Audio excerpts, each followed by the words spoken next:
नमस्कार नमस्कार नमस्कार, बहुत बहुत स्वागत है आपका पब्लिक पोल के एक और कार्यक्रम में। जी हाँ, टीवी 9 भारतवर्ष का ये चुनावी कार्यक्रम आज एक ऐसे शहर में पहुंचा है जो आधुनिक भारत की पहचान है। एक ऐसा शहर जो भारत की साझा संस्कृति को प्रतिनिधित्व देता है और साथ ही यहां होने वाली हर राजनीतिक हलचल का असर सीधे तौर पर भारत के दो महत्वपूर्ण राज्यों हरियाणा और पंजाब पे पड़ता है। जी हां, आज स्वागत है चंडीगढ़ में। हम मौजूद हैं चंडीगढ़ में और चंडीगढ़ की राजनीतिक फिजा क्या है, चुनावी माहौल क्या है, इसको परखने की, समझने की, जानने की, महसूस करने की कोशिश करेंगे। हमारे साथ चंडीगढ़ शहर के आम लोग इस वक्त जुड़े हुए हैं और साथ ही अलग अलग दलों के प्रवक्ता और प्रतिनिधि भी इस कार्यक्रम में शामिल हैं। उनका परिचय भी आपसे कराएंगे और साथ ही देश के, राज्य के और चंडीगढ़ शहर के बड़े मुद्दे क्या हैं, उस पर यहां के नेता और यहां की जनता क्या सोचती है, इस पर भी एक खुली बहस होगी, एक खुली चर्चा होगी।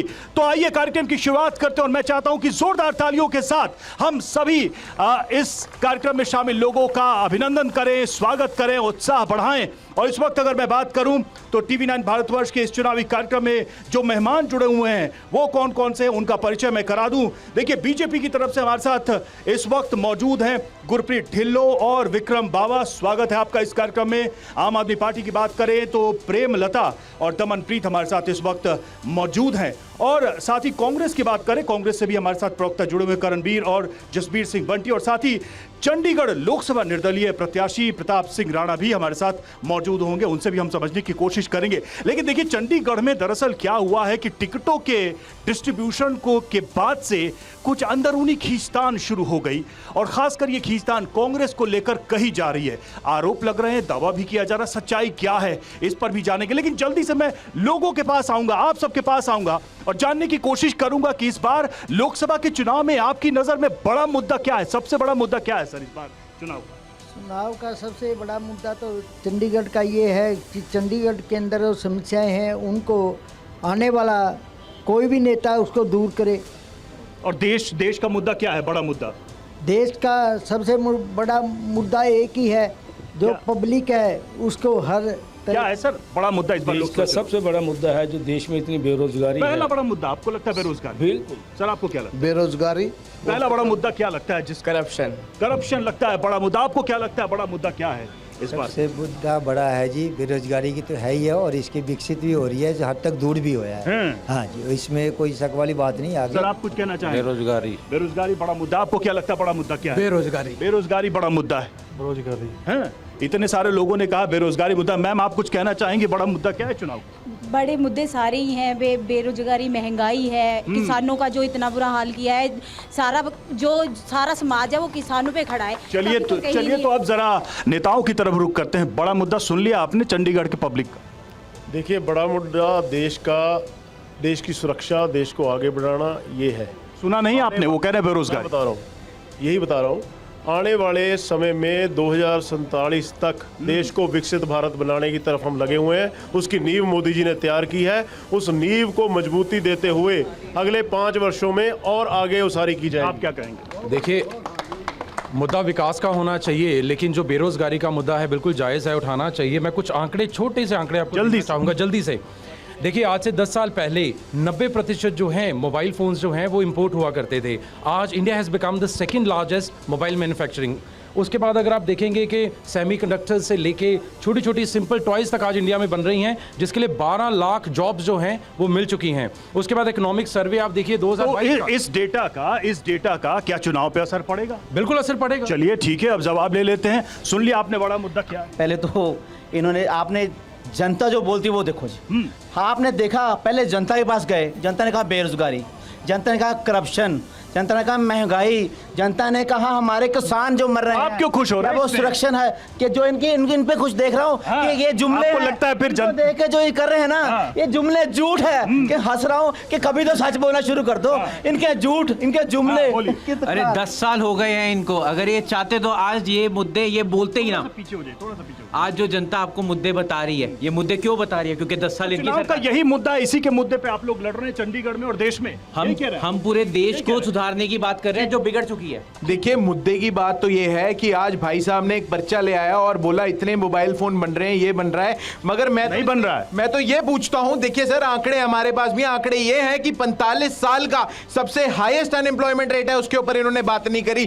चंडीगढ़ की जो दुर्दशा करी है, स्मार्ट सिटी का जो प्रोजेक्ट फेल, नंबर 1 पे था सर्वे स्वच्छता पे चंडीगढ़, आज 66 नंबर पे है। तो ये तो सिर्फ जनता को भटकाने के मुद्दे हैं। लेंगे ये लोग 2047 की बात कर रहे हैं, अभी की तो बात कर ले कि पिछले 10 वर्षों में क्या हुआ है। ये कह रहे सुरक्षा, देश की सुरक्षा, चाइना के जो अपना सोल्जर्स हैं लद्दाख में अंदर घुस चुके हैं, ये भी मुद्दा है। लेकिन अब सवाल है कि बीजेपी इधर है, कांग्रेस इधर है, आप किधर है? आप तो यहाँ जमीन पे ही है, सबके दिल में है, हर कदम पे, हर एक चीज में, चाहे पेड़ में देखो, चाहे इंसानों में देखो, चाहे फिलोसॉफिकल हो रही हैं आप। मैं चुनावी सवाल, मेरी बात सुनो, 10 साल अब मोदी जी तक बाद में पहुंचना। चंडीगढ़ की जनता से पूछो 10 साल में किरण खैर मैडम ने क्या किया सर? बताइए आप। बीजेपी से अगर किरण खैर मैडम ने कुछ किया होता तो शायद आज वही हमारे इनके तरफ से कैंडिडेट होते। कुछ नहीं किया, तभी उनको कैंडिडेट से पीछे करके आगे लेकर के आए हैं संजय टंडन को। ये देखो कि हमारे शहर में कितनी त्राई यहाँ पर हो रही है, सड़कों का बुरा हाल है। मैडम सिर्फ और सिर्फ अपना कैमरे के। एक सवाल मेरा आपसे था, टिकट जब बटा था और तिवारी जब मैदान में आए थे, हमने ये भी सुना कि पवन बंसल बड़े नाराज हैं, वो तो कहीं दिख ही नहीं रहे, न साथ में आ रहे न जा रहे, चल क्या घर में लड़ाई है? नहीं, ऐसा कुछ नहीं है जी। बंसल जो दिख रहा है मैं वो बोल, बंसल साहब तो हमारे बड़े नेता हैं, उनके बेटे को देखिए बरनाले में रोज हमारे खैरा साहब के साथ कैंपेनिंग कर रहे हैं। हाँ है बंसल साहब, बंसल साहब यही हैं, सीनियर लीडर है हमारे, सपोर्ट है पूरा उनका। देखिए कुछ कह रहे हो। पहली बात तो ये सुन लीजिए मैडम, सुन लीजिए पहले 1 मिनट मैडम प्लीज। पहले ही 2 वर्सेस 10 करके रखा है और 10 लोग एक तरफ से बोल रहे हैं, 2 लोग, थोड़ा टाइम का उसके हिसाब से दें आप। अरे आपके साथ तो मोदी जी हैं, आप मोदी जी तो भारी है ही है सब पे। मोदी जी के मुकाबले में इनके पास अगले 10 जन्मों में भी कोई ऐसा लीडर नहीं मिल सकता जो आज मोदी जी का लेवल है। आपको लगता है कि प्रधानमंत्री नरेंद्र मोदी का चेहरा ही सबसे बड़ा मुद्दा है क्या? देखिए, चेहरा बहुत बड़ा है उनका मेहनत, उनका चेहरा ही सबसे बड़ा है कि ये लोग इतने मजबूर हो गए कि दोनों चोर पार्टी को छोड़ दी। अरे मैडम आऊंगा तो बोल लीजिएगा, वैसे आवाज किसी की नहीं जाएगी। बताओ अपने अन्य होली अलायंस के बारे में बताएं। यहाँ पे इकट्ठे हैं, पंजाब में एक दूसरे के लड़ रहे हैं, उसके बारे में बोल रही है। तो आप कह रहे हैं इधर साथ उधर हाथों हाथ यही है। कहीं पे एक साथ, कहीं पे अलग अलग, ये कहीं लड़ रहे हैं, कहीं झगड़ रहे हैं, और कहीं साथ में क्या इनके मन में चोर है। मैं उरे भरा पंजाब के इट कुत्ते का वैर है। ये क्या है सर? 10 सालों में हिंदू मुस्लिम कभी पहले आपने देखा था देश के अंदर होते हुए? नहीं, आप कह रहे नहीं देखा की बात हुई, मैं नहीं देखा था। दंगे नहीं हुए थे। दंगे किसने कराए? दंगे किसने कराए? हाथ नहीं लगा। ये कह रहे हैं, हाथ तो सुन लिया, ये कह रहे हैं देश में दंगे पहले नहीं हुए, 10 साल में हुए। ऐसा है क्या? जी बिल्कुल ऐसा नहीं है। दंगे 1947 में भी हुए थे। चलिए ठीक है सर, अगर मैं आपसे पूछूं, यहाँ देखिए बहुत सारे लोगों ने बहुत सारे मुद्दे बताए, मैं पूछ रहा हूँ कि लोकसभा चुनाव में बड़ा मुद्दा क्या है आपकी दृष्टि में? उधर तो एक आवाज ये भी है कि मोदी का चेहरा ही एक बड़ा मुद्दा। देखिए, बड़ा मुद्दा ये है कि यहाँ का लोकल मुद्दा कोई भी पार्टी नहीं सोच रही है। आप सामने देखिए, जरा एक बार नज़र मारिए, सामने जो सरकारी मकान बने हुए हैं ना, ये 50% खाली है। 10 साल से यहाँ बीजेपी है, इन्होंने कोई प्लान बनाया है इसके बारे में? सरकारी प्रधानमंत्री जी बोलते हैं कि हमने इतने रोजगार दिए हैं, आपके सामने मकान खाली पड़े हैं। अगर रोजगार दिए होते तो आज ये सरकारी मकान फुल होते। ठीक है, तो देखिए यहाँ पर बहुत सारे लोग हैं, मैं कुछ युवा वोटर से भी बात करूंगा, क्योंकि ये सारे मुद्दे हैं, वो इस पूरे चुनाव को भविष्य के लिए कैसे देखते हैं। सर आप आइए, जरा आप आइए, बताइए इस चुनाव को कैसे देखते हैं, क्योंकि अक्सर युवाओं की बात होती है और कहा जाता है कि युवा आगे आएंगे और देश को बनाएंगे। आप कैसे सर देखो, अब जैसे हम लोग पढ़े लिखे बंदे हैं, अब प्राइवेट जॉब कर रहे हैं 15,000 पे, अगर वही नौकरियां गवर्नमेंट ने निकाली होती तो हम 15,000 पे यहाँ 12-13 घंटे काम करके 15,000 नहीं कमाते। क्या सबको हरियाणा के लिए यहाँ चंडीगढ़ हमेशा हरियाणा का सपोर्ट्स करता है, चंडीगढ़ का कोई मेंबर भी कोई पुलिस में भर्ती नहीं है, कोई सरकारी जॉब में भर्ती नहीं है। एक सवाल है, क्या सरकारी नौकरी ही रोजगार में आता है, या फिर क्योंकि बीजेपी के कई नेता कहते हैं कि रोजगार सृजन का मतलब बहुत सारी चीजें हैं, सिर्फ सरकारी नौकरी। जी, रोजगार का तो मतलब ये होता है ना कि अब जो व्यक्ति कुछ भी नहीं कमा रहा, अगर वो थोड़ा सा भी कमाना शुरू कर दे उसके लिए वही होता है। अब आप गरीब देखिए जो भूखा पेट सोचता है, अगर वो बस ड्राइवर भी लग जाता है या बस कंडक्टर भी लग जाता है तो उसके लिए तो वही रोटी का काम है। तो देखिए, जब तक नौकरी का सवाल है तो सरकारी नौकरी ही नौकरी नहीं होती, नौकरी मिलना जिससे गरीब का पेट भरे। तो आपको क्या लगता है ये जो सारा शोरगुल है सरकारी नौकरी को लेकर?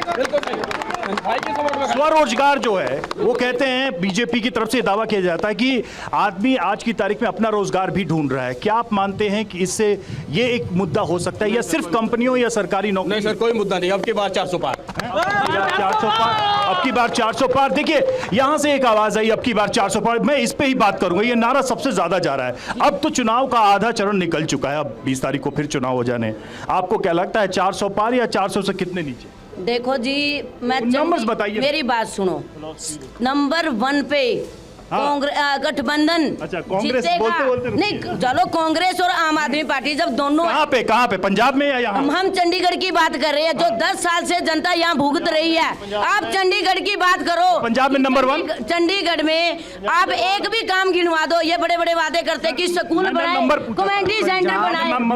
नहीं, आप चंडीगढ़ की बताओ, हमारी सीटें आएंगी चंडीगढ़ का बताओ। इनकी एक नहीं आने वाली, और जो 400 पार का अपने सहयोगी को भी सुन लें। हमारी सीटें आएंगी, इनकी एक नहीं आने वाली। ठीक है सर, आपको ये 400 पार के 150 पार। आपने सुना था जैसे ना आजकल गांव में ना जो कुर्सियां बेचने आते हैं, पहले 400 रेट रखते हैं, बाद में वही 150 180 में निपट जाते हैं। जो कहने और करने में अथरी हैं, जब इन्होंने कुछ कहा ही नहीं, सिर्फ नारे हैं। ये 150 आप कह रहे हैं 400। एक ऑब्जेक्शन है। एक तरफ 10 बंदे एक पार्टी के खड़े किए हुए हैं, आप उनके पास टाइम बार बार जा रहे हैं, हमें भी समय दीजिए थोड़ा सा। बोलिए। जो अभी मेरे भाई लक्की के मैं आपसे पूछ रहा हूँ 400 पार कैसे? 400 पार होगा, जनता कराएगी। कौन कराता है पहले? भारतीय कह रहे हैं 150 नहीं। मैं कह रहा हूं जनता ने ही हमेशा मोदी जी को आगे बढ़ाया है। अगली बार, पहली बार जितनी सीटें आती हैं, नेक्स्ट टाइम उससे बढ़कर आई हैं, और इस बार इससे भी ज्यादा बढ़कर। अभी एक बात हो रही थी कि लोगों को तोड़ने की भी राजनीति में कोशिश हुई है पिछले कुछ सालों में, लेकिन मेरे पास एक खबर आ गई है। मैं चाह रहा हूं वो खबर भी बता दूं आप लोगों को, और यहां पर लोग क्या सोचते हैं। देखिए, लोकसभा चुनाव के ठीक बीचों बीच पंजाब में कांग्रेस के बड़े नेता हैं संगरूर साहब, और संगरूर से उम्मीदवार सुखपाल खैरा। अब वो उन्होंने एक बयान दिया कि पंजाब में वोट डालने का अधिकार गैर पंजाबियों को न दिया जाए। इस बयान को पे क्या कहेंगे? इससे बड़ी कहते हैं कि देशद्रोह की बात नहीं हो सकती। भारत एक देश है, जो नागरिक जहां का भी रहने वाला है, अगर वो शिफ्ट होके बिहार से या यूपी से चंडीगढ़ में अपना काम कर रहा है, रवि जी, वोट बना है। गैर पंजाबी जो भी है वो हिंदुस्तानी है, सबको वोट डालने का हक है। ये कांग्रेस सुखपाल खैरा कह रहे हैं गैर पंजाबियों को वोट देने का अधिकार न दिया। नहीं, ऐसा नहीं उन्होंने कहा। उन्होंने कहा गैर जिनकी वोट नहीं बनी, जबरदस्ती से जो वोटें बने उनकी बात कर रहे हैं। गैर पंजाबी यही है, बयान यही बयान है जी, हमें पता है। जो हमारे चंडीगढ़ में है सारे, और जो चंडीगढ़ मिनी इंडिया है, तो आप कह रहे हैं कि ऐसा कोई बयान है तो उसका विरोध करेंगे? हमें ऐसे पुष्टि नहीं, जो बयान हमने देखा नहीं, कैसे देखा नहीं आपने, हमें पता नहीं इस चीज का। लेकिन अगर ऐसा कोई भी बयान देता वो गलत है। ऐसा बयान होते कोई भी दे तो गलत है। नहीं, ऐसा है ही नहीं बयान है, हमें पता है। ये तो बोल सकते हैं कोई भी दे गलत है। हमारे शहर में मिनी इंडिया है। पब्लिक से पूछे। हाँ, बोलिए। बयान गलत है। ऐसा गैर पंजाबी और कोई पंजाबी, सारे हिंदुस्तानी एक है। सारे हिंदुस्तानी एक है। क्या कहेंगे? अधिकार हर जगह पे है। क्या वोट डालने का अधिकार भी ऐसे होगा कि कौन किस राज्य का है? नहीं, सबको चाहिए वोट डालने का। हाँ, बोलिए। क्या चंडीगढ़ में भारतीय जनता पार्टी से पूछना चाहता हूं, जो इन्होंने लोकतंत्र की हत्या की थी नगर निगम में, उसके बारे में क्या कहेंगे? क्या ये अनिल, उस पे भी आएंगे, क्या ये अनिल हिंदू मुस्लिम सिख ईसाई? चलिए, एक मुद्दा उधर पब्लिक के बीच आया, मैं आप ही के पास आऊंगा। वो चंडीगढ़ में हालांकि ये लोकसभा का चुनाव है, फिर भी चूंकि मुद्दा उठा है तो मैं एक कमेंट लूंगा। मैम जल्दी कमेंट दीजिए, बहुत ज्यादा नहीं। हाँ, क्या सफाई दीजिए। अरे हाँ, हमारे बीच में भी बोलेंगे अब आप।